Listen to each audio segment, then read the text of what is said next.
Hello everyone, my name is Naman Sultania and my roll number is 19ME300229, and today me and my friends will be presenting on a presentation on dynamic analysis of internal combustion engine.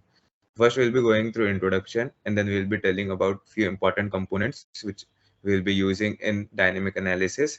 Then we'll be doing some force calculations. Then we'll be telling the importance of flywheel in IC engine. Then we'll be comparing. Then we'll be showing a code snippet. Then we'll be comparing the performance of IC engine with and without balancing. And in last, we'll be showing the model. So first, what is IC engine? IC engine is a device which converts the chemical energy of fuel into heat energy, and then it converts that heat energy into mechanical energy in form of work. So we will be doing our analysis on single cylinder IC engine as it is very simple and we do not have to consider the force, the turning movement of other cylinders on the crankshaft. Generally, single cylinder IC engines are used in motorcycles, bikes, jet engines, etc. So let me show you the components which we'll be using. So this is the piston, this is the connecting rod, this is the crankshaft. So what is the principle of operation is that uh, f- uh, the fuel and mixture of fuel and air is injected in the cylinder through through this valve, and then a combustion occurs through which a pressure is created which pushes the piston downwards, which then leads to a back and forth movement which then moves the crankshaft and generates power. Hello everyone, my name is Karan Kumar Gupta and my roll number is 19ME10033. I have done the modeling part and the coding part with the help of my other two friends. So the assumptions we took in this dynamic analysis of IC engine are: piston assembly is considered as system under observation, engine supporting body is considered to be ground. We have also done the mass apportionment on the connecting rod, and the pressure is assumed to be linearly varying with the displacement of piston with the respect of crankshaft. And this is our free body diagram.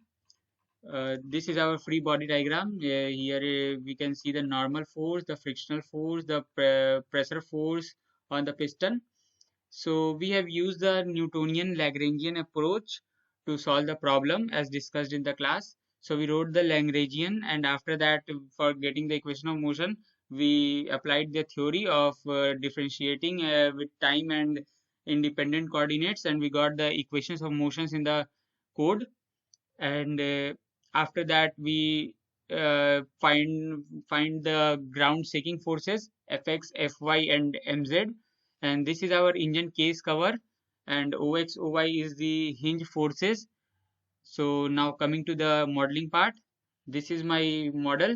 We have collected the data from internet and tried to keep the dimension as accurate as possible to the original ice engines. This is the crankshaft, and this length is around 37 which we got on internet, and out the connecting rod length is 121 The bore of the piston is around 80 So this is for the modeling part. This follows a 3R 1P chain. So now yeah, this is our code. After writing so much code and solving the ODs, we got theta values, s values, theta dot and s dot. So this is the theta versus time graph. This is the slider distance and piston distance from crankshaft versus time graph. This is theta dot and this is the s dot graph. So after that, we also find the internal force in the connecting rod, and the graph is as follows. This is the after solving the s double dot and the theta double dot, we got the angular acceleration and the slider acceleration. This graph nature is like this because we assumed pressure to be linearly vary with the slider distance, the piston distance from the crankshaft. So this is our angular acceleration curve graph, and this is the slider acceleration graph with respect to time. And after that we went up to finding the normal force, the hinge forces. So after finding the normal force, we plotted the graph as follows. This is the normal graph, normal reaction on the piston graph. This is the hinge forces in the x direction, and this is for the hinge force in the y direction. After that we found the ground shaking forces Fy. This is as follows, and this is Fx, and this is the mz curve, mz graph, which is the dynamic movement on the engine case cover. Now after that we after the balancing we found that this is our Fx, new Fx after the balancing, and this is the new Fy which got flat, which is almost zero, because the balancing is completely done in the y direction, but we get some primary and secondary unbalanced force in the x direction. So this is for the coding part, and now my friend will compare the different results after we wrote the code for without flywheel and with flywheel, and my friend will compare all those in his presentation. Thank you. My name is Pauras. My roll number is 19ME 10089. So we are looking at some modifications in the conventional IC engine to reduce the cyclic fluctuation of speed. So flywheel is basically mechanical design specifically designed to use the conservation of angular momentum so as to efficiently store the rotational energy. In case of an IC engine, the flywheel controls and maintains the cyclic fluctuation of speed by gaining the energy during the power stroke and releasing the energy during the remaining stroke. So flywheel basically act as a reservoir of energy. Energy stored in the flywheel is proportional to its moment of inertia and the speed. So we are proving with example how flywheel reduces the cyclic fluctuation. So we have plotted the graph for different moment of inertia. On y-axis we have angular velocity, and on x-axis we have time. So initially we have considered the moment of inertia to be 0.00486. This is without flywheel. So after plotting the omega versus t graph, we can see there are a fluctuation in the omega. Slightly fluctuations in the omega. But if we add the flywheel, so it will increase the moment of inertia. So we consider the new moment of inertia to be 0.018. And after adding this moment of inertia, we can see that the omega, after plotting omega versus time graph, we can see that the fluctuation in the omega are comparatively less to the case without flywheel. And if you further increase the moment of inertia of the flywheel, if like we consider higher moment of inertia flywheel, we can see that the fluctuations in the omega are are like have reduced again significantly. So from this we can see that like adding the moment of inertia or basically the flywheel decreases the cyclic fluctuation. We have also plotted the angular acceleration for different I. Like this is the angular acceleration. This is without flywheel. Then this is the first case. We have added a flywheel with lesser moment of inertia, and this is the flywheel with again a slightly greater moment of inertia. Here is 0.0186, and here is 0.01. So balancing of the dynamic forces. So we are looking for the force balancing. So this is the general force balance equations along the x-axis uh, and the y-axis, and this is the torque balance equation or moment balance equation. These two are the main equations. From these two equations, we solve for basically n from the second equation, and then ox and oy from the first equation. So this is the free body diagram of the engine we have considered. So PA is acting here and tau is acting here. Theta is in this direction and S is positive in this direction. So this is the free body diagram of the holder.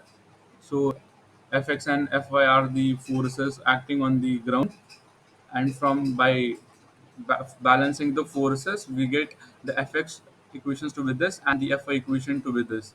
So for in case of an balanced crank, so like we consider the first balancing, that is the balance crank, in that will make this if we will decrease the Fy. For decreasing the Fy, we'll consider this term to be 0. So after considering this term to be 0, we will get root 2 to be this, minus MAR by M2 into root 2. So after substituting the values, we get the equation of root 2 to be this. And this is the code for like which we have used to calculate it, the new fx. New fx is basically we are substituting this root 2 and this the above two equation to get the new fx. uh, Now this is like we are plotting the graphs which we have obtained from the code. So this is without balancing. Like on y-axis we have fx, on x-axis we have time. So this is without balancing the balance crank, and this is after using the balance crank. We can see that here the magnitude like it has almost reduced to 65% of its in original value. The fx has decreased to almost 65%. Here you can say it's around 40 plus, and it's here it has reduced to 30. And same if we do for the fy, that is the vertical force. You can see before balancing it was just more than 20, and after balancing it is coming out to be 0. Now the second balancing we are using is reciprocating mass balance. So in this we are this is the fx equation. So in this we have considered this term to be 0 initially. Now we are considering the capital M to be 0, where the capital M is M3A by L3 plus M4. Now if we substitute the capital M to be 0 in this equation, we'll get the new fx equation as this. So okay, now again we'll plot the graph for the mass balance uh, uh, co- comparison. So we can see on y-axis the fx, and on x-axis is the time. This is without balancing. We can see it's just above 40, and it's just close to 40 now, the amplitude. So after, like from the result we can see that the magnitude of fx is reduced by almost 10% after balancing using the reciprocating mass balance. And this is the comparison of Fy. We haven't seen much deviation in the Fy force by using the reciprocating mass balance. We have shown the graph here. This is the without balancing, and this is with balancing. Balancing using reciprocating mass balance. Now the next one is balance of the dynamic moment. So this is the rotational dynamic equation which we have obtained. So here first we want to decrease this left hand side. So initially we'll consider this term to be 0. After considering this term to be 0, we'll get uh, this term to be 0. So basically ma is this, ig3 is this, and b is l by 3. This is the free body diagram. So substituting this value in this and equating it to this term to be 0, we get this equation. And uh, after solving for a, we'll get a to be io2 by m3 r square plus 1 into l. In this we can see that the a value is greater than the length between this ma and b, which is practically not possible. So we'll neglect this. So the next is we will reduce we'll try to reduce this term. So this is the reducing residual moment of inertia. The residual moment of inertia we have calculated initially is this, and like after equating it to be 0, we can get that the moment the this residual moment of inertia is 0 for like minimum for this radius of gyration, which is equal to the product of AB. But from this, we can see that the dynamic moment cannot be balanced completely. It won't be 0. It will still be some value. Now this we are plotted this graph which is without balancing, and this is with balancing with dynamic moment. So we can see it has reduced the amplitude significantly. Thank you, sir.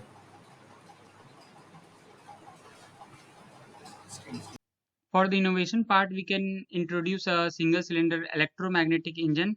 In this single cylinder electromagnetic engine, we'll have sleeve, set of permanent magnets, piston, coil groups, connecting rod, eccentric wheel, output shaft, bent axle. And in this, we will have a set of permanent magnet which will be arranged between body and sleeve, and the piston will be equipped within the sleeve, and the coil group will be around one end of piston, and the other end of piston will be connected with the connecting rod. Now and in this single cylinder electromagnetic engine of the present innovation, a permanent magnet internal cutting magnetic induction line will be the driving force for the crank rotation, and in this way we can take it in use in the real life. The new IC engine which will be which have the electromagnetic force as an integral part. Thank you.